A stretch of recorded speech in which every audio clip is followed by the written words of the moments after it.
의료통역으로 넘어가도록 하겠습니다. 의료통역은요, 한 지역 사회 내에서 다수 문화권의 지배계층 출신의 의료진들과, 즉 한국 사회에서 한국 의료진과 소수 문화권의 사회적 소외계층 출신인 환자들 사이의 의사소통을 돕기 위한 통역이다. 그래서 한국을 방문하거나 한국에서 살아가고 있는 외국인들이 한국 의료진과 서로 의사소통할 수 있도록 도와주는 역할, 이런 통역, 이것이 의료통역의 가장 기본적인 역할이 되겠습니다. 20세기 말부터 이민자 국가들에서 환자와 내국인 의사들 간의 소통 문제가 많이 발생을 하고 있고요.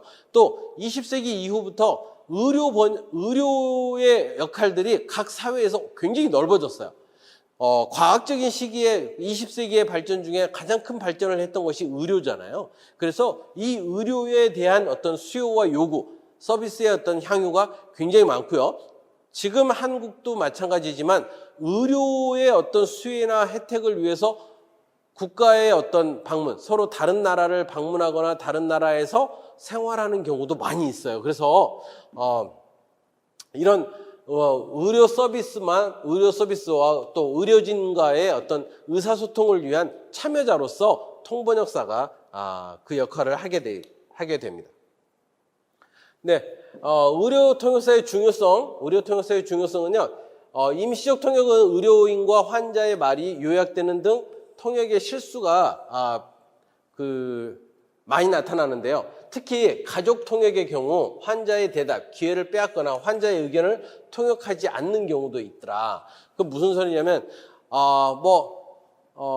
엄마가 한국말을 좀 할 줄 알아. 그래서 딸을 병원에 데리고 가서 딸은 A 언어로 이야기를 하는 거죠. 자기 A 언어로 이야기를 하면 엄마가 B 언어로 의사 선생님한테 통역을 해줘. 이거의 가족 통역이에요. 이렇게 하면요, 엄마가 딸의 증상을 만들어요. 여러분도 많이 그런 역할 많이 하시죠? 의사들이 병원에 애들 데리고 가면 어떻게 해요? 애들한테 물어보죠. 엄마한테 안 물어보고. 자, 이렇게 임시적 통역, 친구가 와서 해준다든지, 이렇게 전문적인 역할을 하는 통역들이 아닌 경우에는요, 오류가 너무나 많다라는 거예요. 불완전한 통역은 진단과 치료에서 환자와 의료진 간의 의사소통을 당연히 저해하겠죠. 의사소통이 제대로 되지 않으면 생명과 관련된 아주 긴급한 이런 데서 심각한 결과가 올 수 있기 때문에 의료통역의 어떤 중요성을 충분히 인식할 필요가 있다. 의료의 대화, 의료 통역에서 의료 대화는요, 진단을 하는 의사와 또 치료를 하는 의사, 수술을 하는 의사와 환자의 어떤 고통과 증상을 호소하는 것의 교환이에요. 그래서 대부분 이 내용들이 의사의 서비스를 만들어낼 수 있는 대부분의 이런 의사소통이 의사의 어떤 서비스를 이끌어낼 수 있도록 환자의 증상을 정확하게 설명해 주기 위한 통역 내용들이 많이 담겨 있습니다. 자, 순서를 보면요, 의료 대화는요, 일반적인 대화하고 많이 차이가 있습니다. 왜냐하면 진찰의 의료 행위에 대한 순서와 맞춰져 있기 때문이죠. 일반적인 일상적인 대화도 분명히 들어있지만요, 환자의 증상 호소, 그리고 의사가 환자에게서의 받고 싶은 정보 수집, 그리고 의사의 진찰, 판단을 내리기 위한 질문들, 그리고 거기에 대한 진단, 그리고 처방, 그리고 대화 마침으로 이렇게 이루어지는데, 문제는 이 전체의 통역에 뭐가 흘러야 된다?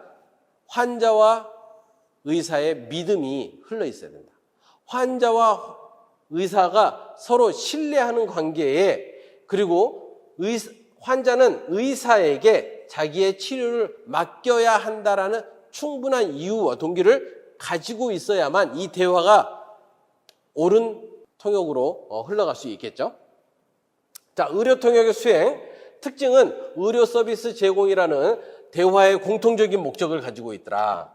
그래서 의료기관이라는 제도 안에서 일어나는 대화로 제도 담화의 특징을 가지고 있다. 그래서 제도 담화라는 게 뭐냐? 어떤 구체적인 프레임이 있고 이 프레임에 딱 맞춰져서 진행되는 대화예요. 그래서 제도기관의 자체의 전반적인 권위의 영향을 받는데 의사는 보통 권위와 통제력을 행사하고 환자들은 그들의 권위를 그대로 받아들이고 수용하는 그런 역할이죠. 그래서 우리가 사회언어학적인 개념에서 보면 의사와 환자의 관계는 절대적인 권위와 절대적인 수용, 복종의 관계예요.